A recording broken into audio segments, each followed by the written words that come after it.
Hi my friends, and welcome to episode 7. 3 more and we'll have 10. It's only been 2.5 months, but that feels significant. Today I have 2 things for you. One, I'm going to talk about Elric Stormbringer, this bright colour right here, and 2, readers' questions. Yes, that's right, I asked for questions and you guys delivered. Which will be first? What? Okay. You want your questions first, obviously. Let's dive into the digital mailbag. This was recorded at a different time of day, so watch this. So let's have a look at the first one up. Daz asks, what was the first book you read that blew you away? Thanks for the question, Daz.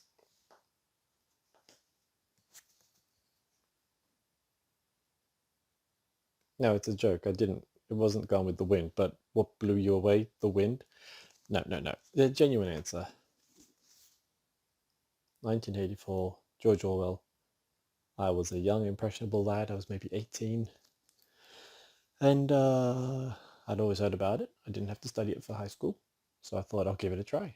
And it was the most realistic book I've ever read, and I couldn't believe the whole story. Paul Winston, Paul Julia, plus one book introducing so many big ideas like Big Brother, surveillance, doublethink, newspeak, all that sort of stuff. I read it and thought fantastic. I found the best English language book that there ever will be.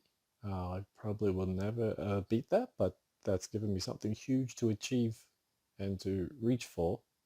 And even if I never get there, it's still something truly amazing. But yeah, I haven't read any book I've liked more since, and that includes this one and this one. Possibly Alice in Wonderland, because that one's actually really, really good. But for a while, people would say, what books do you like? And I'd say, bury me with a copy of 1984 and Alice in Wonderland, and I'll be happy. And now it's gone up by 2 more books. But yeah, thanks for the question. All right, what's next? Lauren, I believe this is from YouTube. Great review. Enjoyed this video very much. Interested in how you write your own books, methods and how you edit your ideas and concepts, etc. Do you have a favorite author that you try to take after or take inspiration from? Looking forward to the next video. Thanks, Lauren. When it comes to writing my own books, every book has been very different. So the first one, For Life of a Robot, I just had an idea. What would happen if you took a robot and put it in a very human situation? And I just sort of boiled the idea for a couple months in my head while I worked at a news agency. Then I think I had enough to just sit down and write it. So I would write a chapter. I lived with one of my good editors and beta readers. Thanks, Jamie. Wink. I would send him every single chapter physically. I'd just, walk up, here, read this. He'd read it, give me feedback. That was enough that I was done with chapter 1, moved on to chapter 2. Write it, he would read it, feedback, on to chapter 3. But I got the thing done, and as my very first one, I thought 33,000 words was huge, and now I can see, it's tiny. You want to see how tiny? That's robot 1. This juggernaut is robot 2. 33,000, 87,000 words. So clearly writing this, I did not do the same as I did for this. So I didn't like the way that people responded to Wix after the first book. And so I reread it with a critical eye, like, cool, let's just focus on Wix and see what happens. And I didn't realize she doesn't show up till about chapter 11. And she shows up very short and little. And instead of being a spunky, fun kind of robot, she's actually a real mean, horrible little devil sort of character, which is perfectly fine. That's exactly what she is. But this whole book was sort of about explaining more of as well, because she was there for a lot of it. He just doesn't write it in his diary. I'm probably going to have to bleep every time I say because, it's kind of a surprise to find out what his name is. Robot. Hero robot. Writing A Machine of Blood was a very different technique. When it comes to the cover and the title, those were always set very early on. I saw this picture and I had to have it, and I knew the title before I began work on the title, before I began any work. I was very inspired by Philip K. Dick, who has very long practical titles for some of his stories, like Do Androids Dream of Electric Sheep? That's relevant. Or one of his non-science fiction books, The Man Whose Teeth Were All Exactly Alike. And that's about someone who's encountered a caveman because the tooth weren't separate teeth like we have. It was one giant long tooth. But it's that very technical. So I thought, The Full Life of a Robot.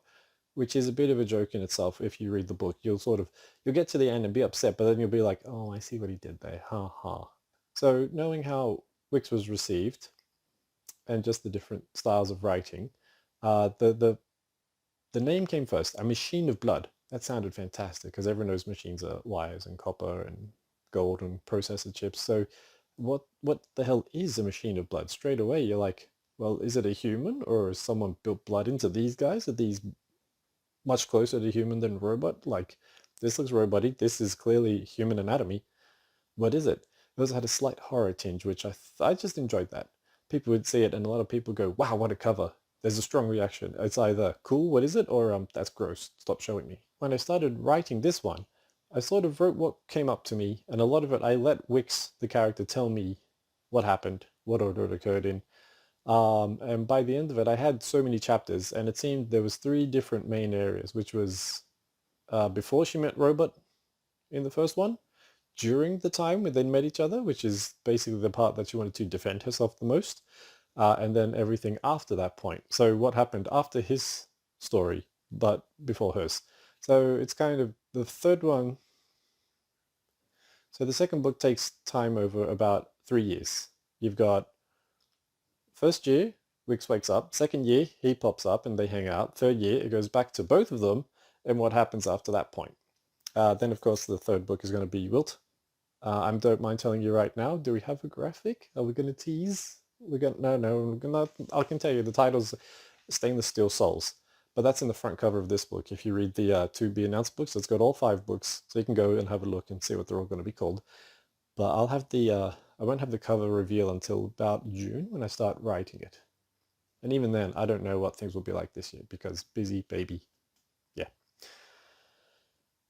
So once I had all that, it was a kind of a case of I'd written not too much, but definitely scenes that I didn't need. I've got a separate folder called Deleted Scenes, and there's 8 chapters in there which aren't in this book because they were irrelevant, didn't run the story, or they were more just character building for me. So I'm just writing it to see what does Wix do in the situation.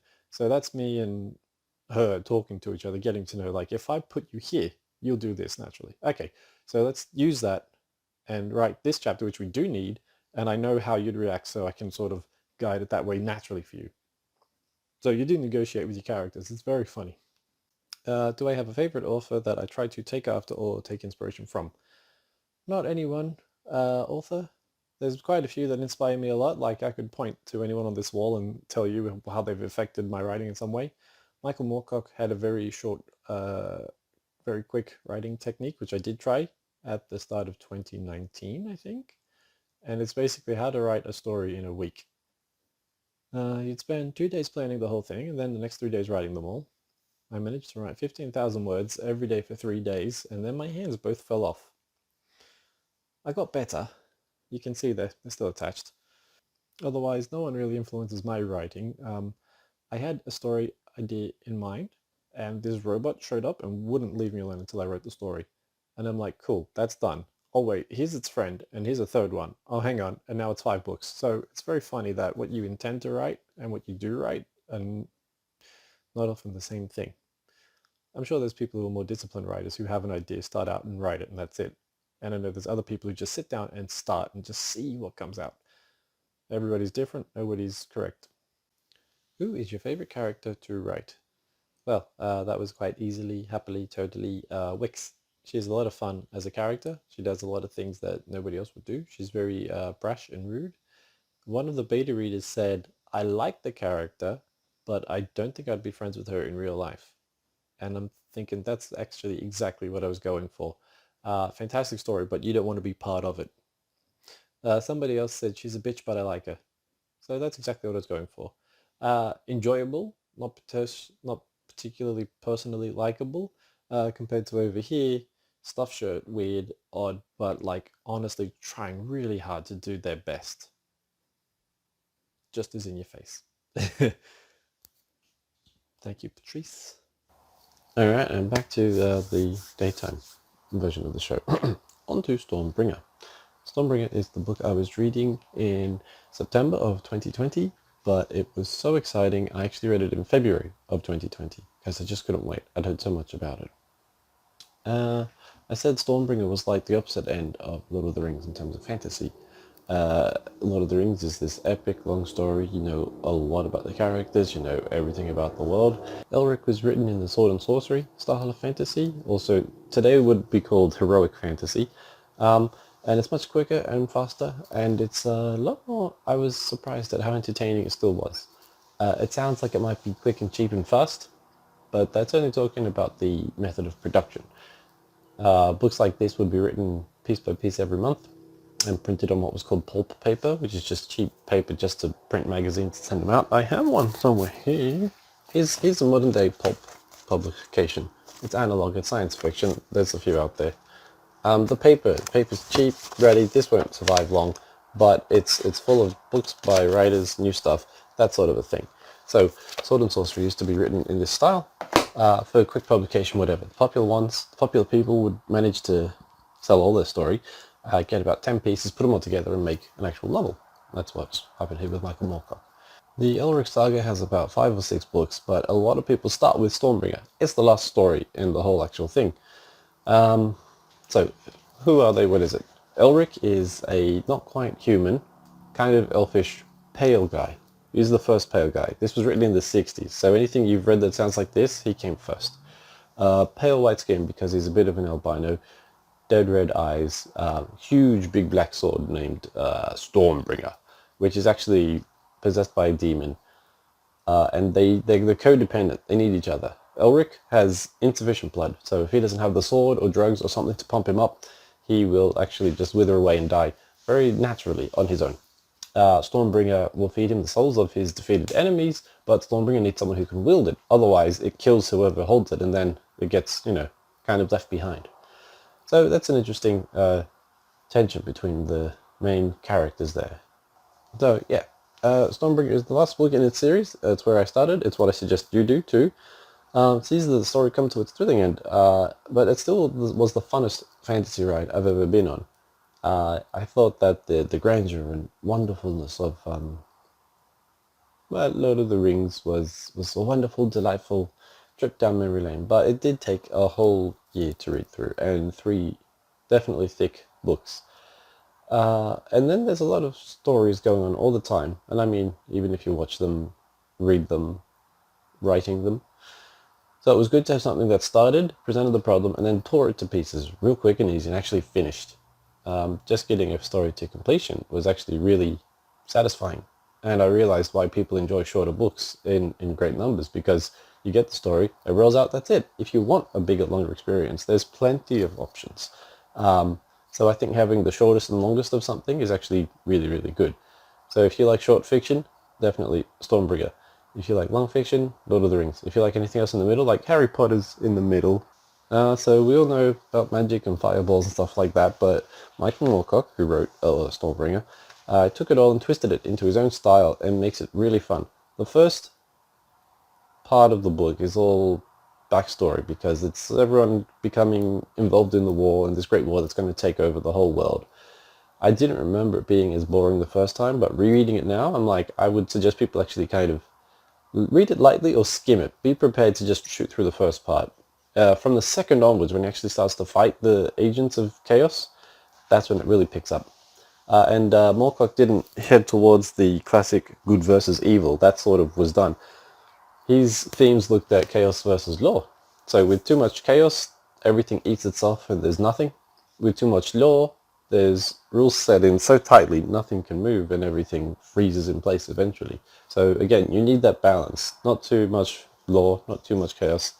Similar to not too much good, not too much evil. If everybody's evil, eventually some of them rise up because they don't agree with your kind of evil. They sort of become good. If everyone's good, people get common, they get a bit bored and they're like, yeah, well, let's start some stuff, and they become evil. Same sort of a thing. You need a balance, and this guy writes about it very well. And before, it was the 60s before a lot of stuff. Yes, I've written here that Stormbringer set my pants on fire. The only other story that has that accolade is Uwick, written by Philip K. Dick, but that's science fiction. That is also a quick read, not as quick as this, but both of them, I sat down reading and thinking, I know the genres quite well. I imagined it would go like this or like that, and then they went in directions that were so much higher, bigger, and wider, and much more fun than I was expecting. So I was more than happy to be completely wrong in my assumptions. It doesn't happen often, but when it does, it's a really good read. Moorcock's writing is fun and fast, despite being very simple for the protagonist Elric to maneuver through the story, but it's peppered with personal quandaries as well. Elric hates the sword Stormbringer, but without it, his blood is very weak and he's totally ineffective. He needs this demon sword that he hates to use. Elric, Stormbringer, is an exciting ultimate conclusion to Elric's story and the world they're in, and it's the last piece of the story, and I suggest you start with it. I read 6, then went and bought 1 to 5. 1 was the very first story where it presents as the king. He's the king of his people, the Milnabonians, and not Melbourne. This isn't Australia, it's Milnabone. He doesn't want it. He's the king, everyone does whatever he wants, him and all of his people, they're really horrible. They're so decadent, they're so overtaken with chaos. They're kind of they show what happens when chaos wins. They're all just falling to pieces, none of it sort of matters anymore. They're happy to sit there in their, holier than thou egotism and possessions of wealth, and he's like, nah, I don't want to be this king, I can't do it, I don't care if I'm the last descendant of 10,000, kings in a row. I need something else. So he gets very philosophical, looks inwards. He begins looking for different things to be out there. I'll be the better king by having gone and adventured and come back. But he kind of loses it all and everything, and he's happy to wind up by book 4 or 5 as a kind of wandering hide sword princeling for hire. So very fun. 8 out of 10. Yes, I did like it more than Neuromancer, as great as Neuromancer was. Worth a look if you're into some fantasy you haven't read before, or are looking for a relatively unknown classic. I bet you haven't heard of Stormbringer before this video. I hadn't heard about it before one of my customers came in and told me all about it. And what hooked me wasn't Stormbringer. The front covers are gorgeous. I'll show them throughout this video, I guess. No, the idea that it was law versus chaos as opposed to good versus evil. Just having a whole new what's right and wrong system really surprised me and delighted me at the same time. That's all for this week. Oh, hang on.